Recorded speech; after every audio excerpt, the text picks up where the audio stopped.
America ने रूस के खिलाफ सेकेंडरी टैरिफ लगाने की संभावना जताई है। यूरोपीय संघ से मिलकर अमेरिका ने रूस पर और अधिक प्रतिबंध लगाने की अपील की है। अमेरिकी वित्त सचिव स्कॉट बेसेंट ने यूरोपीय संघ से आह्वान किया है कि वे अमेरिका के साथ मिलकर रूस पर दबाव बढ़ाएं।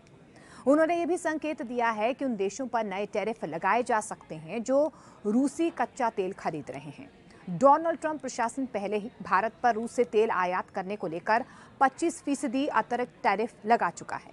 इस कारण भारत पर कुल टैरिफ दर अब 50% हो गई है, जो वैश्विक स्तर पर किसी भी देश पर लगाए गए सबसे कड़े शुल्कों में से एक है। ये कदम विशेष रूप से उस वक्त सामने उठाया गया है जब भारत युद्ध काल में भी रूस से तेल खरीद रहा है, जिससे अमेरिका का ये आरोप है कि भारत अप्रत्यक्ष रूप से रूस यूक्रेन युद्ध को और ज्यादा भड़का रहा है। एनबीसी न्यूज की रिपोर्ट के अनुसार स्कॉट बेसेंट ने रविवार को ये कहा है कि अमेरिका यूरोपीय देशों के साथ मिलकर रूस से तेल खरीदने वाले देशों पर अतिरिक्त प्रतिबंध लगाने के लिए तैयार है। उनका ये भी कहना था कि इसका उद्देश्य रूसी अर्थव्यवस्था को अस्थिर करना है। बेसेंट ने एनबीसी न्यूज से बातचीत में कहा है कि हम रूस पर दबाव बढ़ाने के लिए तैयार हैं, लेकिन इसके लिए हमें अपने यूरोपीय सहयोगियों का साथ चाहिए। बेसेंट ने कहा कि अब ये एक रेस बन गई है कि यूक्रेनी सेना कितनी देर तक टिक सकती है। रूसी अर्थव्यवस्था के कितनी देर तक टिकने के आसार हैं।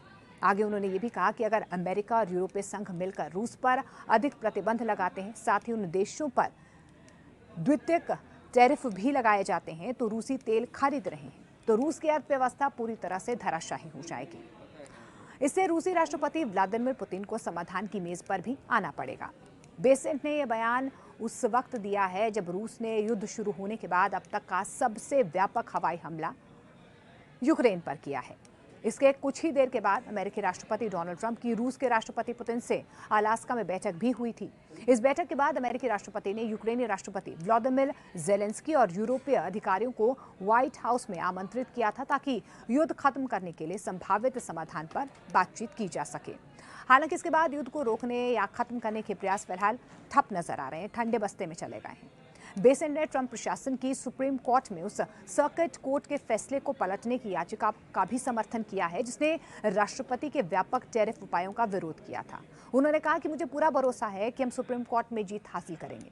आपको ये भी बता दें कि ट्रंप प्रशासन ने पहले से घोषित 25% रेसिप्रोकल टैरिफ के अलावा रूसी तेल की खरीद के लिए भारत पर 25% का अतिरिक्त शुल्क लगाया है। और हाल ही में ट्रंप ने यह भी कहा था कि उन्हें बहुत निराशा हो रही है क्योंकि भारत रूस से बहुत सारा तेल खरीद रहा है। उन्होंने बताया कि अमेरिका ने भारत पर जो 50% टैरिफ लगाया है वो इसी वजह से लगाया है क्योंकि भारत सीधे तौर पर रूस से तेल खरीद रहा है। ये दावा अमेरिका की तरफ से बार बार किया जा रहा है। ट्रंप ने यह भी कहा कि उनके प्रधानमंत्री नरेंद्र मोदी के साथ अच्छे संबंध हैं और प्रधानमंत्री नरेंद्र मोदी कुछ महीने पहले अमेरिका भी आए थे। इतना ही नहीं, अमेरिकी राष्ट्रपति डोनाल्ड ट्रंप ने प्रधानमंत्री नरेंद्र मोदी की तारीफ भी की, उन्हें अपना दोस्त और महान नेता भी बताया।